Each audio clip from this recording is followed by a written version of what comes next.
Hey fellas, today we're going to do the starter on my Ford Ranger. Now mine's a 2008 5-speed. I do know that the automatic starter is a little bit different design. However, probably a pretty similar type of deal. You probably can still use this video to get the idea of what to do. But this is a pretty easy job. I think most people can handle this. You can actually get to it from above the hood with the 2.3 engine that my Ranger has, but I still prefer going in through the driver's side wheel well. First thing I'm going to do, I'm going to chuck off the rear wheel so my truck can't roll out the driveway. I'm going to crack loose the lug nuts on my driver's side front wheel. You may have a cover over this. I have abandoned that a long time ago. And basically break the lug nuts loose while it's on the ground. Then we're going to jack it up so we can pull the tire off. It's always a good idea to throw in a jack stand instead of just the jack when you're supporting a vehicle like this. But at my own liability, I'm not doing that. So now's a really great time to disconnect that battery, guys. If you've got the wire hot on the starter and you pull it off and it grounds out, you have a bad time. So I just disconnect the ground on the battery. We got to remove this rubber cover here. It just kind of pops out. Now mine was already halfway off because I did my starter once. It's a long story, I'll tell you later. Pointing out where the starter is.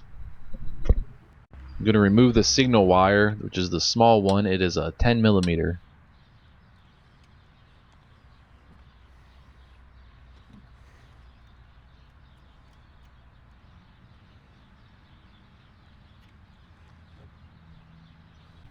I'm removing the positive cable. You need a deep 13 millimeter socket for these.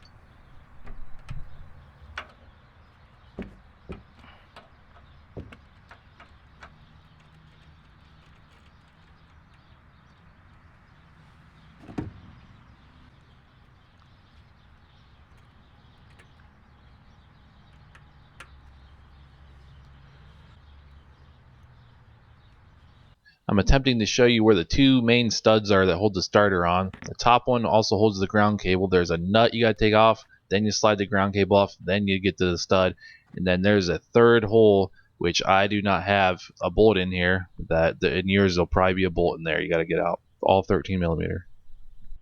So using a 13 millimeter deep socket, I'm removing the nut that holds the ground cable on this stud. And when I did this last time, this was kind of seized on there on the stud really good, and it was just spinning the ground cable. It wasn't really loosening the nut up. It was breaking loose at the part that holds the starter on. I couldn't get the nut loose, so what I had to do was put a 13 millimeter combination wrench behind there to actually hold the stud, and you can get it behind the ground cable. So it's kind of a pain in the butt, but you may have to do that in your scenario if you've never taken this off. Thankfully, I've had this off once and it's coming off really easy now.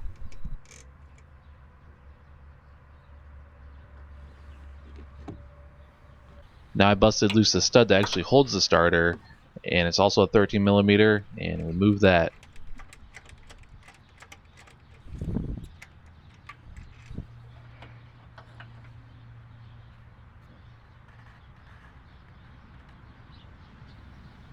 Trying to get you a better shot of it here, but there's another stud just like this below here. There's no cable like the ground cable connected to it, but there is a wire loom that's kind of just hung on there. You just slide it off, and then you go ahead and pull the stud out. So now that we have all the wires disconnected as well as the studs out of the starter, it should just come right out, and it likes to go down by the frame. It will also pull out through the wheel well, but a little bit more difficult. So right here I got 3 starters for the Ford Ranger. Mine's a 2008, as you probably know by now, but basically here's the Duralast one. This sucker was 200 bucks, which, you know, screw that. This one's 50 bucks off eBay. And, you know, I mean, the case, this stuff, the aluminum, looks pretty much like the same deal. This has that typical kind of Chinese cheap looking outer case on the actual motor. And then here's the original starter from the actual truck, from the factory. You can see it's pretty tired. But, you know, this looks identical fitment wise. 50 bucks versus 200 bucks. Basically, I could buy 3 of these and still go out for a steak dinner. So to me, that's for as easy it is to change these out. Even if that lasts a couple years, I don't care. That's well worth the savings there, 50 bucks. So I'm gonna return that. I know that's not too awesome, from a customer perspective, but screw it. I think that's a ripoff, honestly. And that's remanufactured. That's not even a new starter. $200 for a freaking remanufactured starter. A couple little differences to actually point out. The Duralast one, the more expensive one, didn't come with this bracket for the third bolt, and the Chinese one actually did. And also the Duralast one, the wire going from the solenoid to the motor, it doesn't have any covering on it, and the Chinese one actually does. So that's kind of neat, you know. Hey, thinking about the little things here and there, I guess. Now this third bolt here, I don't even bother putting it in. I lost it when I originally did my clutch, and I just had the two. Apparently they're saying right here you don't need it. So just like they always say, it goes back together just like it came apart. I went ahead and got the new starter up between the frame there, put it in. It has a little positioning pin that will hold it on just enough for you to get the studs back in.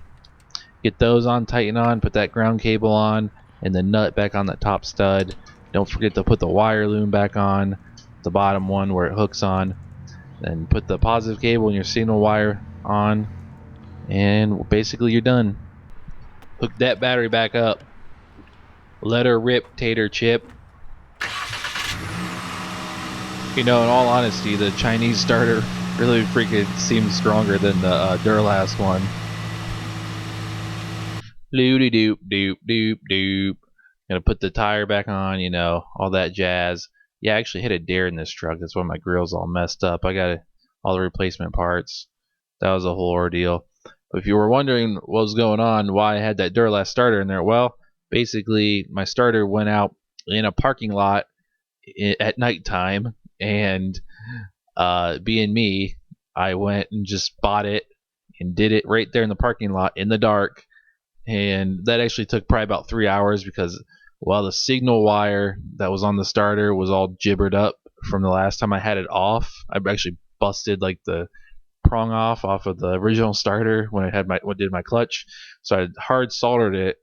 So I had to go in the store. Thankfully, it was a Menards. I went in there and bought it's like a hardware store, some crimp ends. I crimped a freaking end on the signal wire right in the parking lot. And I also had the ordeal where it was hard to get that top stud off.